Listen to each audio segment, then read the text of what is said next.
अच्छा बच्चों, एक्सरसाइज 3.6 अब हम करेंगे इसका 5th पार्ट, ठीक है। yes, और इसका क्वेश्चन जो है टेक्सचुअल क्वेश्चन में आपके लिए रीड करता हूं। Solve the following pairs of equations by reducing them to the pair of linear equations. यानी कि हमें इन लीनियर इक्वेशंस को सॉल्व करना है, लेकिन पहले हमें इनको रिड्यूस करना है लीनियर इक्वेशंस में। यानी हमें इनको पहले लीनियर इक्वेशंस बनाना है, उसके बाद हमें इनको सॉल्व करना है। और वो भी नहीं लिखा है किस मेथड से, हम किसी भी मेथड से बाद में इनको सॉल्व करेंगे। लेकिन हमारी सबसे पहली कोशिश क्या होनी चाहिए, हमें इनको सबसे पहले लीनियर इक्वेशन बनाना है। और ये अभी लीनियर इक्वेशन क्यों नहीं है, इसकी प्रॉब्लम क्या है? क्योंकि इसके डिनोमिनेटर में वेरिएबल है। यहां पे आप देखोगे बच्चों एक्स वाई, यहां पे आप सेकंड इक्वेशन है, इसके डिनोमिनेटर में आप देखोगे एक्स वाई, यानी कि वेरिएबल आपके डिनोमिनेटर में नहीं होना चाहिए। तो ये वेरिएबल डिनोमिनेटर में जो है, इसको हम कैसे खत्म करेंगे, आप तवज्जो से देखोगे। चलिए, ये मेरी फर्स्ट इक्वेशन है और let this be my equation second. तवज्जो है। तो बच्चों यहां पे जो एक्स वाई है ना, मान लेते हैं अगर मेरा यहां पे कोई नंबर है a minus B divide by X. अगर ये इस फॉर्म में कोई नंबर है, अगर मैं इसको ऐसे लिखूं a divide by X minus B divide by X, फर्क क्या था? कोई फर्क नहीं पड़ेगा। जब डिनोमिनेटर सेम होता है हम क्या लिखते हैं, 2x के बदले 1x, ऊपर क्या आएगा a माइनस बी। ये वापस आ गया फिर से ये। तवज्जो है बच्चों। मैं ऐसे ही यहां पे भी करता हूं। ये जो यानी कि यहां पे मैंने x अलग क्यों किया, क्योंकि x जो है वो a का भी डिनोमिनेटर है और b का भी। तवज्जो है। Same is the case with this term. ये वाली टर्म जो है एक्स वाई जो है कॉमन डिनोमिनेटर है किसका? 7x का और माइनस 2y का। इसको मैं यहां थोड़ा ब्रेक करूंगा। ये इसको मैं ऐसे लिखूंगा 7x divide by X Y minus 2y, इसका भी डिनोमिनेटर है एक्स वाई। मैं पूछा था वजह? Very good. अब मैं एक काम करता हूं, is equal to 5 is equal to, ये मेरी हो गई थर्ड इक्वेशन। मैं पूछा था वजह? अब बोलोगे सर आपने इसको ब्रेक क्यों किया?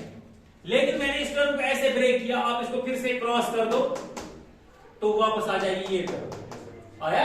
मैंने आपको प्रूव करके दिया। लेकिन अब क्या फायदा होगा? x से x कैंसिल होगा, y से y कैंसिल होगा, एक वेरिएबल क्रॉस हो जाएगा, भी कैंसिल होगा। तवज्जो है। इसी तरीके से पहले मैं बाद में कैंसिल करूंगा, पहले मैं इस टर्म को भी ब्रेक करूंगा। x 8x plus 7y divide by x into y, ये डिनोमिनेटर जो है इसका भी है, इसका भी, इसको मैं अलग करता हूं। जैसे मैंने यहां पे किया, इनका a माइनस b का x का डिनोमिनेटर, मैंने ये x जो है इसका भी a का भी डिनोमिनेटर बनाया और माइनस b का भी। ऐसे मैं यहां पे बच्चों करता हूं 8x divide by X Y plus sorry minus 2y, इसका भी सॉरी ये वाली ये वाली है ना टर्म, प्लस 7y, इसका भी denominator x into Y is equal to 50। तवज्जो है। ये मेरी हुई फोर्थ इक्वेशन। आप बोलोगे सर फायदा क्या है इससे? फायदा ये है कि आप मुझे एक वेरिएबल अभी कैंसिल होगा। आप तवज्जो से देखोगे, यहां x और x कैंसिल, डिवाइड में है ना, ठीक है ना, y और y कैंसिल, x और x कैंसिल, y और y कैंसिल। तवज्जो है। एक वेरिएबल मुझे फिलहाल खत्म, यही हो गया मुझे फायदा इसको ब्रेक करने से। अब यहां पे क्या बचा?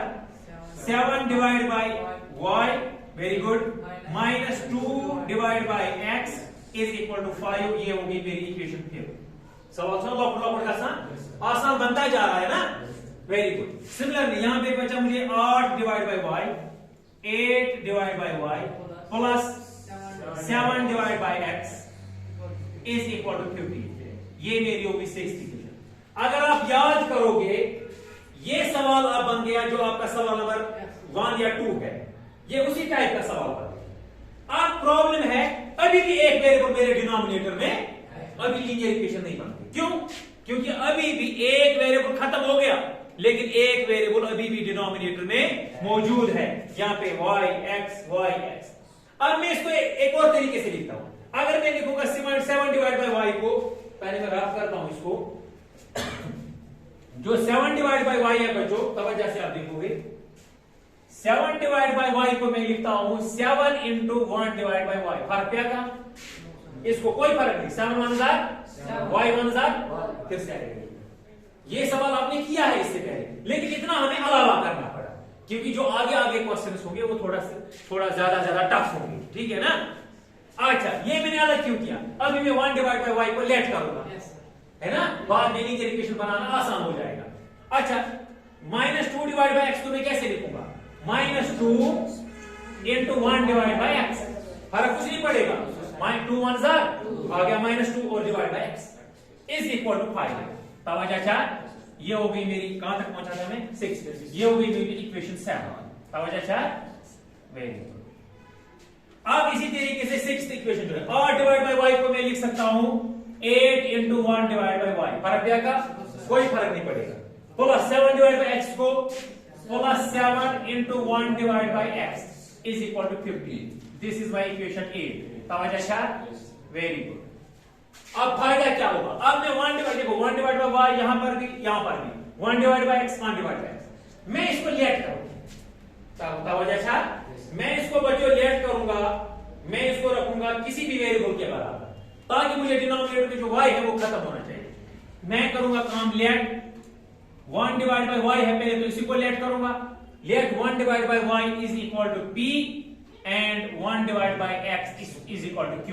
तवज्जो अच्छा, अब इन्हीं को पुट करो इन दो इक्वेशंस में। तवज्जो अच्छा, 7 तो अपना ही बच्चों, तवज्जो 1 डिवाइड बाय y के बदले p हो गया 7p, -2 अपना ही 1 डिवाइड बाय x को मैंने किया है q, हो गया q इज इक्वल टू 5। ये मेरी हो गई इक्वेशन नंबर 9। तो समझ में 8 अपना ही 1 डिवाइड बाय y के बदले 1 डिवाइड बाय को मैंने p किया है, प्लस 7 अपना ही 1 डिवाइड बाय x को मैंने q के बराबर रखा है is equal to 15। This is my equation 10। Very good. अब हम बच्चों मेरी लीनियर इक्वेशंस बन गई।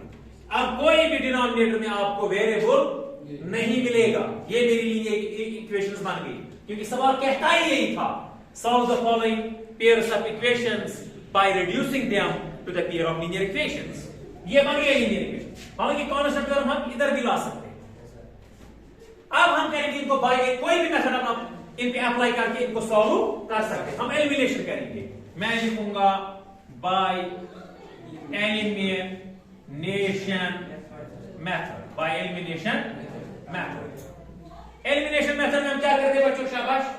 एलिमिनेशन मेथड में हम क्या काम करते हैं? हम टर्म को सेम बनाते हैं, है ना। चाहे हम p वाली टर्म को सेम बनाते हैं q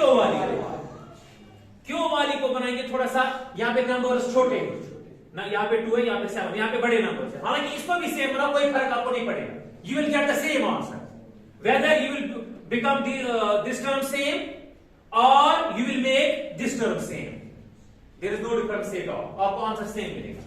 चलो मैं q वाली टर्म को सेम बनाता हूं। कैसे बनेगा? q के कोएफिशिएंट से इस वाली टर्म इक्वेशन को मल्टीप्लाई करना है और q के इस कोएफिशिएंट को 10th इक्वेशन को मल्टीप्लाई करना है। तो करो 7 से, 7 7 jar 49p, 7 2 jar -14q, 7 5 jar 35। ये मेरी हो गई इक्वेशन नंबर 11। तवज्जो अच्छा। अब वापस करो इस 2 से, क्योंकि मैं q को सेम बना रहा हूं, 7 से मुझे नहीं करना है। q के कोएफिशिएंट से उसको जरा, इस q के कोएफिशिएंट से वापस 10th इक्वेशन को जरा, खाली 2 से। 2 8 jar 16p, 2 7 jar 14 plus 14q, 2 15 jar 30। ये होगी मेरी इक्वेशन नंबर 12। टर्म मेरी सेम बन गई लेकिन निशानी अलग अलग है। टर्म मेरी निशानी सेम होगी तो हम क्या करते हैं? सब्ट्रैक्शन। टर्म सेम होगी लेकिन साइन अलग अलग होगा, एक को पॉजिटिव दूसरे को नेगेटिव, तब होता है एडिंग। अब मैं करूंगा इनको एडिंग, मैं करूंगा इनको एडिंग। मैं लिखूंगा एडिंग इक्वेशन 11 एंड 12 कामा हुई क्या है। इनको जब हम ऐड करेंगे तो plus 14q minus 14q cancel. समझ अच्छा, वेरी गुड। और वहां पे क्या बचा? p वाली टर्म। कौन? जो p वाली टर्म है 49 और 16 कितने हो गए? 49। हाँ 5, ये हो गया 65p उधर 65p इज इक्वल टू 30 और 35 कितने हो गए? 65। तवज्जो अच्छा, वेरी गुड। p निकलेगा बराबर 65, ये 65 चला जाएगा डिवाइड में 65 1 हजार 65 65 1 हजार P निकला मुझे 1। लेकिन P किसके बदले? P अगर आप गौर करोगे मैंने कहां पे लेट किया था? लेट मैंने कहां पे लिखा? यहां पे, हाँ यहां पे P जो है वो मुझे असल में मैंने लेट किया 1 डिवाइड बाय y के बदले। मैं लिखूंगा but P is equal to 1 divide by y। Therefore ये जो आंसर निकला ये किसका निकला? 1 डिवाइड बाय y का। Therefore 1 divide by y is equal to 1। अब यहां इसके लिए कुछ नहीं तो 1 कर दो। y 1 हजार y इज इक्वल टू 1 1 हजार 1। एक आंसर मुझे आ गया। अब मैं करूंगा पहले पुट किसको? P को। P को पुट करूंगा। अब मैं लिखूंगा put P is equal to 1, लेकिन किस में? जब मैंने इक्वेशन उसको लीनियर बनाया था। लीनियर कहां पे बनाया मैंने? सॉरी अभी नहीं, अभी यहां पे ये दो इक्वेशन जहां पे मैंने इनको लीनियर बनाया वहीं पे पुट करना है, इसमें नहीं, क्योंकि यहां पे आपकी इक्वेशन जो है x और y में आई समझ में, यहां पे पुट नहीं करना। आप जहां पे मैंने इनको लीनियर बनाया वहीं पे मुझे पहले p को पुट करना, वहां पे क्या निकलेगा? क्यों? बाद में हमें वापस देना है उसका वैल्यू। तो put p is equal to 1 in equation, आपकी मर्जी है आप 9th इक्वेशन में दो या 10th में, चलिए 9th में ही देते हैं। इन इक्वेशन 9 कामा वही क्या है, जरा 9th इक्वेशन को नोट कर लो। 7p minus 2q is equal to 5। ये है वेरी गुड। जहां p है वहां 1 लिखना है। 7 into 1 minus 2q is equal to 5। 7 1 are 7 minus 2q is equal to 5 minus 2q is equal to 5।